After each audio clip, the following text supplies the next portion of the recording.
Hello बच्चों, तो चलिए इस प्रश्न को पढ़ते हैं। यदि y बराबर सारणिक F X G X H X L M N A B C है तो सिद्ध कीजिए कि डी वाई बट्टा डी एक्स बराबर सारणिक F dash X G dash X H dash X L M N A B C.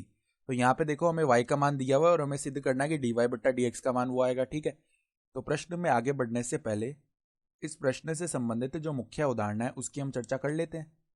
तो देखो मुख्य उदाहरण हम जानते हैं, यदि यदि y बराबर में देखो कोई सारणिक हो, ठीक है, इस प्रकार की सारणिक हो, मान लो ये सारणिक है, इसमें अवयव हैं u v w। ठीक है, फिर देखो कौन कौन से अवयव मान सकते हैं हम। देखो u1 v1 w1 मान लिए, फिर u2 v2 w2, फिर u3 v3 w3। ठीक है, और मान लेते हैं कि ये जितने भी अवयव हैं इसमें सब x के फलन है। तो अगर हम dy बट्टा dx ज्ञात करते हैं ना, तो वो किस प्रकार ज्ञात करते हैं। पहले हम क्या करते हैं, जो पहली पंक्ति है ना उसका हम क्या कर लेते हैं, अवकलन कर लेते हैं। du1 बट्टा dx, du2 बट्टा में dx, देखो u2 नहीं है यहाँ पे v1 आएगा, dv1 बट्टा में x और dw1 बट्टा में dx। ठीक है, और जब हम पहली पंक्ति का अवकलन कर रहे हैं तो जो दूसरी और तीसरी पंक्ति है ना उनको हम वैसा का वैसा रखते हैं। ठीक है, तो यहाँ भी u3 v3 और w3 वैसा का वैसा रहेगा। फिर देखो प्लस में हम क्या करते हैं, प्लस में यहाँ पर अब पहली पंक्ति को वैसा का वैसा ही रखा, u1 v1 w1, दूसरी पंक्ति का अवकलन कर देंगे तो du2 बट्टा में dx। ठीक है, फिर dv2 बट्टा में dx, फिर dw2 बट्टा में dx। ठीक है, और जो तीसरी पंक्ति है वो भी वैसी ही रहेगी। ठीक है, यानी हम पंक्ति बाय पंक्ति अवकलन करते हैं। फिर देखो प्लस में अब क्या करते हैं, तीसरी पंक्ति बच गई तो उसका अवकलन कर लेंगे, तो du3 बट्टा में dx, dv3 बट्टा में dx और dw3 बट्टा में dx। ठीक है, और पहली और दूसरी पंक्ति जो है u1 v1 w1, u2 v2 w2, इनको हम वैसा का वैसा ही रखेंगे।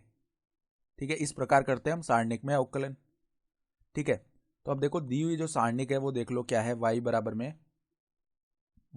में देखना, यहाँ पर सारणिक है F X G X H x, फिर देखो यहाँ पर है एल एम एन। ठीक है, फिर क्या है ए बी सी। तो अवकलन करेंगे ना हम, तो डी वाई बट्टा डी एक्स का मान याद करेंगे। तो पहले तो क्या किया, पहली पंक्ति का अवकलन कर दिया, तो एफ एक्स का अवकलन एक्स के सापेक्ष करने पर एफ डैश एक्स आएगा, जी एक्स का अवकलन एक्स के सापेक्ष करने पर जी डैश एक्स आएगा, और एच एक्स का अवकलन एक्स के सापेक्ष करने पर एच डैश एक्स आएगा। और बाकी की जो पंक्तियां ना उनको वैसा का वैसा ही रखा हमने, एल एम एन और ए बी सी। ठीक है, फिर देखो प्लस में हम क्या करेंगे, अब प्लस में हमने अवकलन कर दिया, पहली पंक्ति का तो अवकलन कर दिया है। ठीक है, अब जो दूसरी तीसरी पंक्ति है उनको हमने वैसे ही रखा है। अब क्या होगा, दूसरी पंक्ति का अवकलन करेंगे तो 0 0 0 ये आ जाएगा। ठीक है, और पहली और तीसरी पंक्ति वैसी रहेगी। ठीक है, तो ये पंक्ति हमने वैसी रखी। फिर देखो प्लस में क्या होगा, अब जो तीसरी पंक्ति है ना उसका अवकलन हो जाएगा, तो 0 0 0, इनका अवकलन 0 क्यों आ रहा है, क्योंकि अचर पद है सारे। ठीक है, तो एल एम एन और यहाँ पे F X G X H x. तो अब देखो पहली जो सारणिक है ना वो तो वैसी की वैसी आएगी, और जो अन्य योग में सारणिक लिखी हुई है ना दो, उनका मान शून्य हो जाएगा, क्योंकि किसी भी सारणिक में एक पंक्ति या एक स्तंभ के सभी अवयव शून्य होने पर उस सारणिक का मान शून्य हो जाता है। तो ये सारणिक तो वैसी की वैसी आ जाएगी। देखो डी वाई बट्टा डी एक्स का मान क्या आ जाएगा, डी वाई बट्टा डी एक्स बराबर में सारणिक F dash X G dash X H dash X, यहाँ पर आ जाएगा एल एम एन और ए बी सी, और जो बची हुई दो सारणिक है ना उनका मान शून्य हो गया, क्योंकि यहाँ पर हम देख पा रहे हैं कि जो दूसरी सारणिक है उसमें जो दूसरी पंक्ति है उसमें 0 0 0 बन रहा है, और उसके प्लस में जो सारणिक लिखी हुई है उसमें तीसरी पंक्ति में 0 0 0 बन रहा है, तो इनके मान तो शून्य हो गए। ठीक है, और यही देखो हमें सिद्ध करना था, तो हम क्या लिख सकते हैं, इति सिद्धम, अर्थात दी गई उदाहरण के आधार पर हमने सिद्ध करके दिखा दिया। तो आशा करता हूँ कि आपको यह प्रश्न समझ में आया होगा। धन्यवाद।